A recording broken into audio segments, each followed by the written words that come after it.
Welcome, I hope you are doing fantastic. Today we are navigating through Suzanna Thayer's story. Her love story, specifically, her very peculiar love story. We have seen some victims trapped in such a dark web of lies that they end up, unbeknownst to them, committing crimes and later being prosecuted. This is one of those cases. I mean, look at this picture. It got real, really fast. Before we start with the nightmare, please subscribe to the channel and give the video a thumbs up. It really helps. Let's do this! Are you kidding me? Suzanna met her husband when she was 13. He was too, by the way, no weird stuff like that in the story. They fell in love and got married 5 years later. Believe it or not, that was her one and only. He was a police officer that sheltered her from the outside world. I can totally see how he will interact with the worst part of humanity, and he wanted to protect his family no matter how. Unfortunately, he didn't allow Suzanna to experience the malice that comes with being a human on this planet. What do I mean? Suzanna was extremely gullible. Like, super gullible. Her husband dies and she is destroyed. As I said, he was her one and only. She mourned him, but something happened in the 5th year. She was bitten by the online dating bug and she was quite excited about it. Suzanna was all of a sudden receiving a lot of male attention, something she was not used to, but she was loving every minute of it.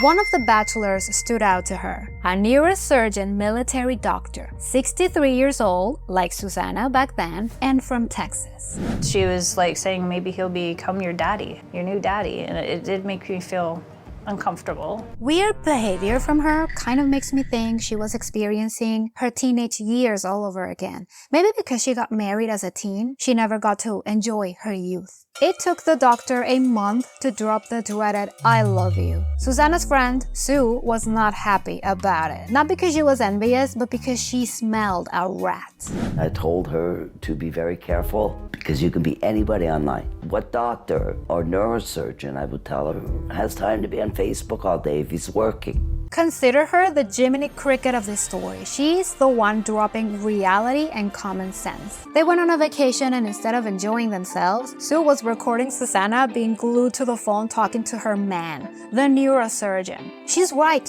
What neurosurgeon has that amount of free time? A crappy one, a retired one, or a fake one? Now, this is when I start sounding like an evil person, but listen, I'm just piecing things that happened to know more about Suzanna's state of mind. The doctor was loaded. He was gonna change her life. And for a widow who has been sheltered all her life, that sounded great. And then we have another common sense moment sponsored by Sue.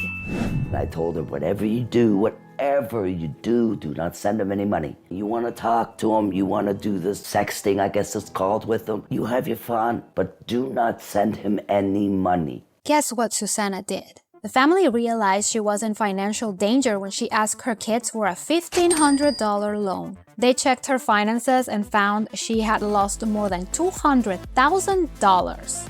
She was giving them to the doctor. The neurosurgeon. You know how doctors in the USA are struggling with money, right? That wasn't all. You found a marriage certificate that your mom had married this guy? Yep. How? How did she sign that certificate? How can it be legal? It can't. You don't need to have a big brain to know that's not how it goes. But like I said in the beginning, Suzanna is gullible. Like, super gullible. W5, the one doing the documentary, reverse image searched the dude and found many profiles using the same picture. Her kids tried to help by calling the cops, but they said the marriage certificate was fake and to kiss her money goodbye. She was horrified and hurt. Sue was right from the very beginning. But those emotions made her write a book. She was working on writing the book, and this guy, James Kaywood, helped her write it. And who's that? Another stranger from the internet. Interestingly, once the doctor vanished, this one appeared. But the difference is that instead of asking for money, he wouldn't do that. He was the one giving things to her. It started with his support and feedback while Suzanna was writing her book. When I had asked her, what's he like? Oh, he's really nice and kind and generous. He wants to protect me and he wants to give me the world and he wants to shower me with gifts. Another one who brings riches and material things to her. And once again, she fell for the guy. It's as if she learned nothing. The irony is that she is writing a book about her being scammed while actively getting scammed once again. Now this is when I realized the apple doesn't fall far from the tree. Were you concerned that this new person might not be on the up and up? Not right away, because I'm thinking, what harm could it do? Meanwhile, Sue was, once again, raging at Suzanna's decisions. You knew that the doctor was a scam. Yes. Did you know that James? Yes. And did you tell her that? I told her they were all scammers. This woman, why nobody listened to her? Neither mother nor daughter. So bizarre. This is for you to see that a victim of a scam can be of any age. This is Suzanna's book called I've Been Conned, Book for Dummies. The last chapter includes a text conversation with virtual co-editor James, a man she's convinced she loves. This sounds like it was written by AI. So ludicrous, it must be fake. A year of love bombing, and then James said, "You know what? You deserve to go on a beautiful vacation and I'm gonna pay it for you." James told Suzanna he was sending her to Utopia. The day before the flight, James sent her the ticket. It was Ethiopia, not Utopia. I don't know who made that mistake. Probably James' thick African accent was the culprit, but who knows. That's when the daughter began having horrible thoughts about it. But Suzanna didn't care because why? She is super gullible. Everyone in her life is telling her no, but like a teenager in her contrarian phase, she hopped on the plane into the unknown. She came in, gave me a kiss, and said she loved me. Sorry, that was the last time I seen her. James paid for everything and told her he will meet her there. She spent 3 weeks in Ethiopia waiting for James. That never happened. Did she ever tell you if she met him? She told me she met him. She told me she actually sent me pictures, tried to tell me she went on safari. I called her on it. I said, "You didn't go on no safari. Those are magazine clippings." She was lying to her friend. She did not meet with James on the trip, but Suzanna met 2 guys that thought were Ethiopian, but later were identified by their accents as Nigerians. Mind you, Suzanna stayed in an upscale hotel/apartment building with surveillance cameras. Those 2 guys visit her multiple times. Back at home, the family searched this guy, James, and found he was a scammer. Why now? Suzanna spent a year speaking to this guy. She even co-wrote a book with him. Why not before the trip? What's the deal? What's going on here? But they thought, hey, that's okay. We have been talking to her, and apparently she's doing okay. Plus, she will be back in a couple of days. We will tell her when she's here. Well... With her tourist visa about to expire, Suzanna needed to leave Ethiopia. The mysterious boyfriend arranged for that to happen, but instead of a flight home to Canada, he had a different plan. He sent her to Hong Kong, told her he was already there and that he will be waiting for her. When she was in the hotel in Ethiopia, I told her straight, my biggest fear is that this guy's turning you into a drug runner. If he gives you anything to take with you to Hong Kong, don't take it. The 2 Ethiopian guys sent her home with some gifts. A suitcase filled with clothes. James thought it was a great idea to gift her a bunch of clothing items, including that dress and the jacket you are seeing. Happily, she boarded the plane, eager to see her beloved. The only thing welcoming Suzanna in Hong Kong was security. They escorted her to a room where she was interrogated.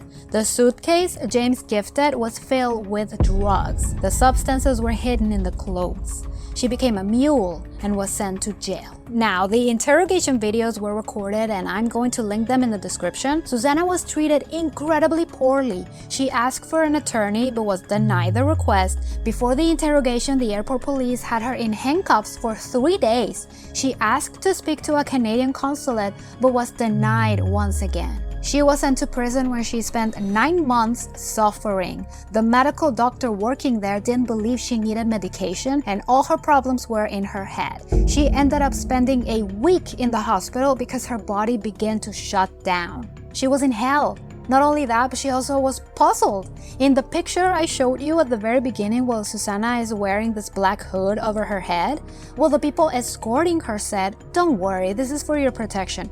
You will be out in no time." I did the university law course for one of the girls in prison because she couldn't read English and she didn't know how to write properly, so she asked me to do the course for her. I wanted to do it only because I wanted to know about their law. I was so disgusted because whoever is judging the case, if they had a bad day, they could take it out on you. And they don't have to explain why you were charged and convicted. Right now, they are still using part of the British rules. However, they are breaking away from it as well. They want to use their own Chinese laws.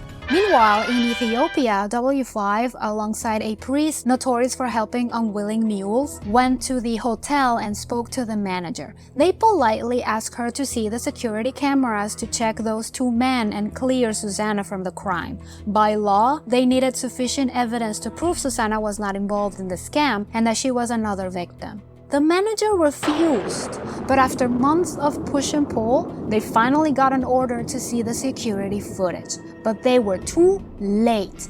The video was erased soon after it was taken from the first time. Which makes me think the manager needs to be heavily investigated. That is super suspicious. For Suzanna's daughter, it was horrible. She finally found out her mom was in prison, so she had to take an emergency flight to Hong Kong, but only to see her one time because an inmate got COVID and then there were no more visits available. She went back to Canada to work with the lawyers and collect evidence to free her mother. And then May 27th, 2023 happened. Weird day. The head madame told Suzanna she had to be in court that day. She didn't know anything about this. According to her lawyer, the court day wasn't programmed at all. At the courthouse, they grilled her about some buttons and how many were they. Suzanna had no idea what they were talking about, and that is how she found out the drugs were in the buttons of every clothing item in the suitcase. They put her back in her cell to later free her. Like, for real. She was out. No explanations given. Her daughter didn't even know she was out up until Suzanna took a picture of a tree outside of the courthouse. Again, the interrogation videos are very interesting because the cops over there just wanted to pin a guilty party, whoever it was.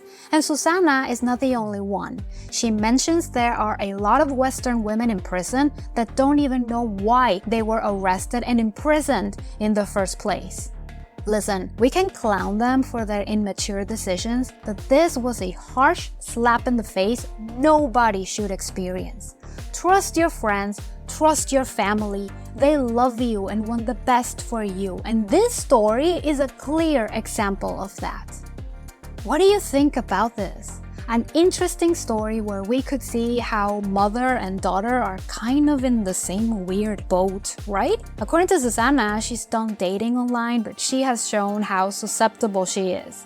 Plus, scams are online just because of evolution, but this doesn't mean old-fashioned deceit has disappeared. Leave me your thoughts in the comments. Don't forget to subscribe and leave a thumbs up. It really helps. I hope you had a fantastic day or night, and I will see you in the next video. Thank you for watching.